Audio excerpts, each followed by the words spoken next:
Mohon izin Ustadz mau bertanya. Saya baru selesai masa idah.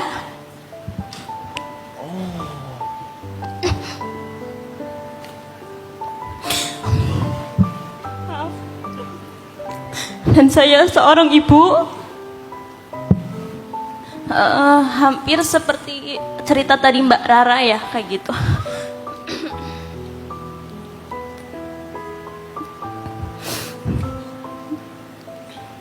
Maaf Ustadz, apa benar kalau perceraian itu takdir atau karena keegoisan saya ya Ustadz? Apa? Keegoisan saya. Apanya?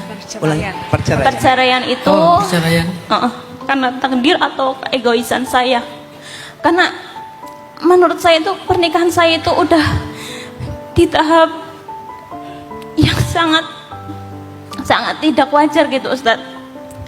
Melakukan kesalahan yang berkali-kali, terus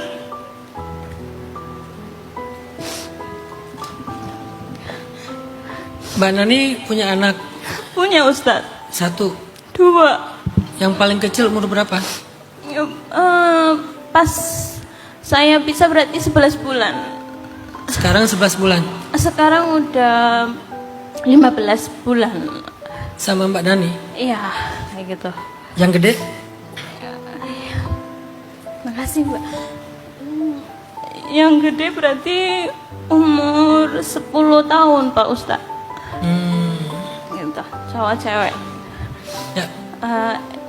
Intinya gini Ustadz, saya mau tanya, bagaimana cara saya menjelaskan ke anak saya kalau saya itu tidak bisa dengan ayahnya? Karena sampai sekarang pun anaknya itu tidak tahu kalau saya itu udah pisah kayak gitu Ustadz. Karena saya menjaga perasaan anak saya kayak gitu Ustadz. Kalau anak saya bilang lagi di mana, lagi kerja kayak gitu. Terus apakah karma ayahnya nanti itu keturun ke anak perempuannya kayak gitu Ustaz? Terus pertanyaan ketiga, apakah saya berdosa kalau saya tidak mau menikah lagi Ustaz?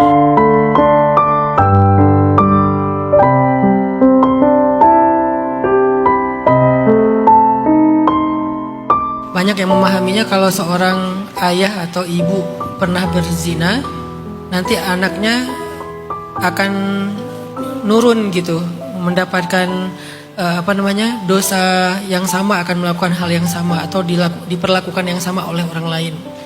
Enggak kayak gitu maksud hadis. Maksudnya gini, kalau orang berzina lalu perempuannya hamil, otomatis kan secara syariat anak itu bukan anaknya si ayahnya kan? Bukan anaknya si ayah gitu. Kemudian orang tuanya nih nggak paham syariat. Karena nggak paham syariat, ketika anak perempuan ini kelak menikah, si ayahnya menjadi wali menikahkan anak perempuannya. Tanpa dia sadari, karena pernikahan itu tidak sah, dia membiarkan anak perempuannya terus-terusan melakukan perbuatan zina yang dosanya ditanggung sama orang tuanya yang tidak berani menjelaskan cerita di masa lalunya, malu, bla bla bla. Akhirnya dia membiarkan anaknya berzina. Itu maksud dosa turunan. Bukan kalau orang tuanya berdosa zina, nanti anaknya pasti berzina. Enggak gitu dong, enggak adil kalau kayak gitu. Sehingga hadis itu justru ngajarin kepada orang yang udah terlanjur berbuat zina, dia harus mengambil tanggung jawab dan konsekuensi itu untuk menjelaskan ke anaknya, kamu bukan anak ayah secara Islam, kamu anak ayah secara biologis, jadi ayah gak bisa menikahkan kamu, harus pakai wali, hakim dan seterusnya. Konsekuensinya mungkin dia akan marah, dia akan kecewa, ya udah terima. Daripada kita karena menutupi cerita masa lalu, anak kita menikah dengan perwalian ayahnya yang tidak sah, akhirnya apa yang terjadi? Dia kan gak sah pernikahannya. Kan kita kayak nurunin terus ya. Dan seterusnya nanti turun terus ke cucunya, cicitnya kan gitu ya. Nah ini yang dimaksud dengan dosa turunan. Jadi bukan difahami kalau ayah berbuat dosa zina, nanti anak perempuan pasti akan dizinahi orang. Gak gitu juga. Gitu ya Mbak Nani ya. Jadi tinggal sekarang kondisinya kayak gimana. Kalau nggak kayak gitu ya udah, berarti kalau anak ini adalah anak yang halal, alhamdulillah ya udah nggak akan nurun apa-apa. Tergantung anaknya nanti gimana dia dididik. Satu. Yang kedua, pertanyaan yang pertama tadi adalah gimana ngejelasin. Menjelaskan itu bukan tentang menyampaikan fakta, tapi menyiapkan anak untuk siap dengan fakta itu.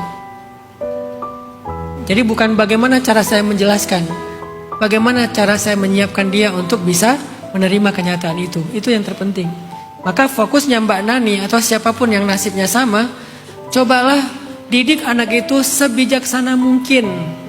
Sampai secara mentality, secara mindset, secara iman, suatu saat dia akan siap dengan sebuah kenyataan hidupnya. Saat itulah mudah untuk menjelaskan. Tapi hari ini orang terus berpikir tentang bagaimana membahasakan, bagaimana menjelaskan. Sementara secara mental anaknya nggak disiapkan, secara pola pikir mindset anaknya nggak disiapkan, secara ilmu agama atau iman anaknya nggak disiapkan. Gimana pun bahasa kita menjelaskan dia nggak akan nerima. Jadi fokusnya sekarang gimana mempersiapkan anak ini. Dan mempersiapkan anak ini bukan hanya untuk mendengar cerita ini, tapi untuk hidup dengan segala realitasnya. Kan hidup bukan hanya cerita masa lalu orang tuanya kan?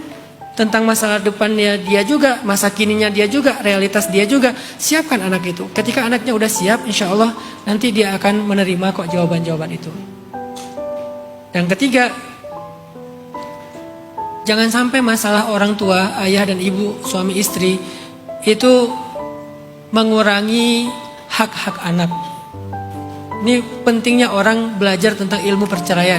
Dalam Islam ada namanya sarahan jamila, perceraian yang indah. Perceraian pun ada yang indah dalam Islam. Karena ada perceraian nggak bisa dihindari kan? Ya udah, kalau gitu gimana perceraian yang indah? Pertama, tidak mengurangi nafkah. Karena dia tetap ayah harus menafkahi anak-anaknya. Kedua, kasih sayang. Walaupun bagaimanapun keadaannya, dia tetap ayahnya, dia tetap ibunya, kasih sayangnya harus diberikan. Walaupun secara teknis udah beda sama orang pada umumnya. Jadi ini harus tetap diperhatikan. Sehingga suatu saat kelak, ketika anak itu tahu kenyataannya, dia akan bisa lebih mudah berdamai. Karena dari sisi hak dia gak terlalu banyak yang kehilangan. Apalagi sosok orang tua. Jangan sampai kehilangan sisi fatherhood atau sisi ayah dan juga sisi ibu. 3 hal itu mudah-mudahan bisa jadi bekal buat Mbak Nani gak jalanin ini. Oh, satu lagi ya, dosa nggak kalau saya nggak mau nikah lagi? Untuk saat ini saya nggak mau ngomongin dosa dan benar dan salah. Saya ngomongin Mbak Nani butuh waktu.